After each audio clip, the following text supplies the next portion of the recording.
నమస్తే, welcome to HS24 news. ఉభయ తెలుగు రాష్ట్రాల్లో జనసేన మనుగడ ఏ విధంగా ఉండబోతుంది? పార్టీ అభివృద్ధికి ఎలాంటి కార్యాచరణను నాయకులు రూపొందిస్తున్నారు? రాబోయే కాలంలో రాష్ట్రంతో పాటు దేశంలోని పార్టీ కీలకంగా మారబోతుందా? ఇలాంటి విషయాలను జనసేన ఆవిర్భావం దినోత్సవం సందర్భంగా HS24 న్యూస్ స్పెషల్ స్టోరీలో ఇప్పుడు తెలుసుకుందాం. రాజకీయాలకు పవన్ కళ్యాణ్ పనికిరారంటూ పోయి సినిమాలు చేసుకోవాలని అవహేళన చేశారు కొందరు రాజకీయ నాయకులు. పవర్ స్టార్, ప్యాకేజ్ స్టార్ అంటూ అవమానించారు మరికొందరు. అసెంబ్లీ గేటు కూడా తాకనివ్వబోమని సవాళ్లు విసిరారు. ఈ సవాళ్లను ఛాలెంజ్గా తీసుకున్న పవర్ స్టార్ తాను సినిమాల్లోనే కాదు రాజకీయాల్లోనూ ఎక్కడ తగ్గేదే లేదంటూ టీడీపీ, బీజేపీలతో కూటమి కట్టడంలో కీలకమై 10 ఏళ్ల పోరాట ఫలితంగా అధికార కూటమిలో భాగస్వామి అయ్యి ప్రజాపాలనలో తనదైన శైలిలో డిప్యూటీ సీఎంగా సేవలందిస్తున్నారు. ఆంధ్ర రాష్ట్ర హక్కులు, ప్రజాశ్రేయస్సు గురించి తాను ప్రశ్నించే గొంతుకునవుతానంటూ 2014 మార్చి 14న జనసేన పార్టీని స్థాపించారు కొణిదెల పవన్ కళ్యాణ్. ఆయన పార్టీ ఏర్పాటు ప్రకటన చేసిన తరువాత ఎన్నికలకు సమయము తక్కువగానే ఉండడం వల్ల పోటీకి దిగకుండా బీజేపీకి మద్దతు పలికారు. తెలుగుదేశం కూడా ఎన్డీఏ కూటమిలోనే ఉండడంతో ఏపీలో టీడీపీ విజయం కోసం పనిచేశారు. అలా పవన్ తీసుకున్న నిర్ణయం విభజిత ఆంధ్రప్రదేశ్లో టీడీపీ ప్రభుత్వ ఏర్పాటుకు దోహదపడింది. టీడీపీ ప్రభుత్వానికి మద్దతుగా ఉన్న ప్రత్యేక హోదా, ప్రజా సంక్షేమం వంటి విషయాల్లో విభేదించారు. 2019 ఎన్నికల్లో బీజేపీ టీడీపీతో కాకుండా వామపక్షాలు బీఎస్పీతో కలిసి పోటీ చేశారు. 2019 ఎన్నికల్లో పవన్ కళ్యాణ్ స్వయంగా పోటీ చేసిన గాజువాక, భీమవరం 2 స్థానాల్లోనూ ఓటమి పాలయ్యారు. జనసేన కేవలం రాజోలు స్థానంలో మాత్రమే గెలిచింది. గెలిచిన ఆ ఒక్క ఎమ్మెల్యే కూడా వైఎస్ఆర్సీపీలో చేరారు. పార్టీ తరఫున పోటీ చేసిన కొందరు నాయకులు జనసేనను విడిచి వెళ్లిపోయారు. వైఎస్ఆర్సీపీ అధికారంలోకి రావడం, రాష్ట్రంలో అరాచక పాలన సాగడం, జగన్ అమరావతిని విధ్వంసం చేస్తుంటే మళ్లీ గొంతెత్తి ప్రశ్నించారు. ప్రజాస్వామ్య హక్కుల్ని కాలరాస్తుంటే ప్రజాక్షేత్రంలోనే నిలదీస్తారు. ఇసుక కొరత నుంచి గుంతలమయమైన రహదారులు వంటి ప్రజా సమస్యల పరిష్కారం కోసం పోరాడారు. 2022 మార్చి 14న గుంటూరు జిల్లా ఇప్పటంలో జరిగిన జనసేన ఆవిర్భావ సభలో ఓ చారిత్రక నిర్ణయాన్ని ప్రకటించారు. ప్రభుత్వ ఓటు చీలనివ్వబోమంటూ ప్రకటించి పొత్తుల ఎత్తులకు శ్రీకారం చుట్టారు. పొత్తులపై ప్రకటన పవన్ కళ్యాణ్ చేసినప్పటి నుంచి జనసేనపై వైఎస్ఆర్సీపీ ఆంక్షలు విధించి ఇబ్బందులకు గురిచేసింది. విశాఖ పర్యటనకు వెళ్తే పవన్ని పోలీసులు అడ్డుకున్నారు. కారులో నుంచి బయటకు చూడొద్దని ఆంక్షలు పెట్టారు. హోటల్ గదిలో నిర్బంధించారు.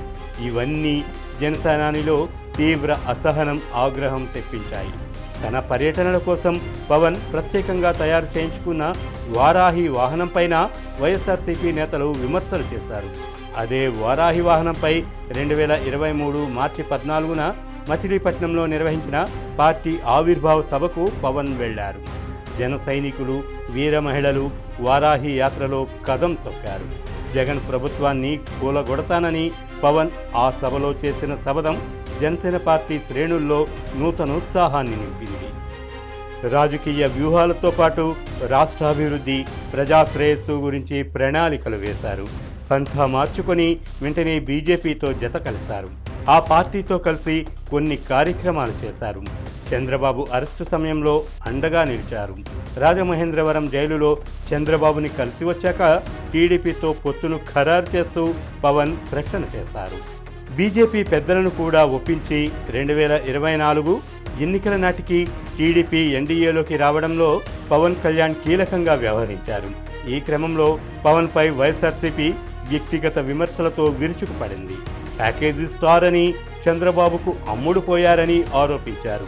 సీఎం స్థాయిలో ఉన్న జగన్ పవన్ వ్యక్తిగత జీవితంపైన విమర్శలతో అక్కసు వెళ్లగక్కారు. ఎన్నికల ప్రచారంలో జగన్ విమర్శలను టీడీపీ, బీజేపీతో కలిసి పవన్ తిప్పికొట్టారు. ఎన్నికల్లో జగన్ను అధపాతాళానికి తొక్కి తీరుతానని బహిరంగంగా సవాల్ విసిరారు. జగన్ గుర్తుపెట్టుకో, అధపాతాళానికి తొక్కకపోతే నా పేరు పవన్ కళ్యాణే కాదు, మా పార్టీ జనసేనే కాదు, మర్చిపోకో. జగన్ నియంత పాలనలో బిక్కుబిక్కుమంటూ వణికిపోతున్న ప్రజలకు పవన్ మాటలు, కూటమి ఏర్పాటు మనోధైర్యాన్నిచ్చాయి. 2024 ఎన్నికల్లో కూటమికి జనం జైకొట్టి విజయాన్ని అందించారు. 21 అసెంబ్లీ, 2 పార్లమెంట్ స్థానాల్లో జనసేన బరిలోకి దిగగా 100% స్ట్రైక్ రేట్తో గెలుపొంది చరిత్ర సృష్టించింది. జనసేన ప్రభుత్వంలో భాగమైంది. పిఠాపురం ఎమ్మెల్యేగా, రాష్ట్ర ఉప ముఖ్యమంత్రిగాను, వివిధ కీలక శాఖల మంత్రిగాను పవన్ తనదైన శైలిలో విధులు నిర్వర్తిస్తున్నారు. పొత్తుల్లో భాగంగా కొన్ని చోట్ల సీట్లు రాని వారికి నామినేటెడ్ పదవుల ద్వారా పవన్ న్యాయం చేశారు. పార్టీని క్రమశిక్షణాయుతంగా నడపడంలో పవన్ కళ్యాణ్కి సాటి లేరు అన్నట్లుగా వ్యవహరిస్తున్నారు. జానీ మాస్టర్, కిరణ్ రాయల్ వంటి వివాదాలకు కేంద్రంగా నిలిచిన వారికి పార్టీ దూరం పెట్టింది. వైద్యురాలి పట్ల అనుచితంగా ప్రవర్తించిన ఘటనలో కాకినాడ జిల్లా ప్రత్తిపాడు ఇన్ఛార్జ్ తమ్మయ్యను పార్టీ నుంచి సస్పెండ్ చేసింది. కాకినాడ జిల్లాలోని పిఠాపురం వేదికగా జయకేతనం పేరుతో జనసేన 12వ ఆవిర్భావ దినోత్సవాలు జరుగుతున్నాయి. ఇది ఇవాల్టి స్పెషల్ స్టోరీ. మరిన్ని అప్డేట్స్ కోసం keep watching HS24 news. Do like, share and subscribe our channel.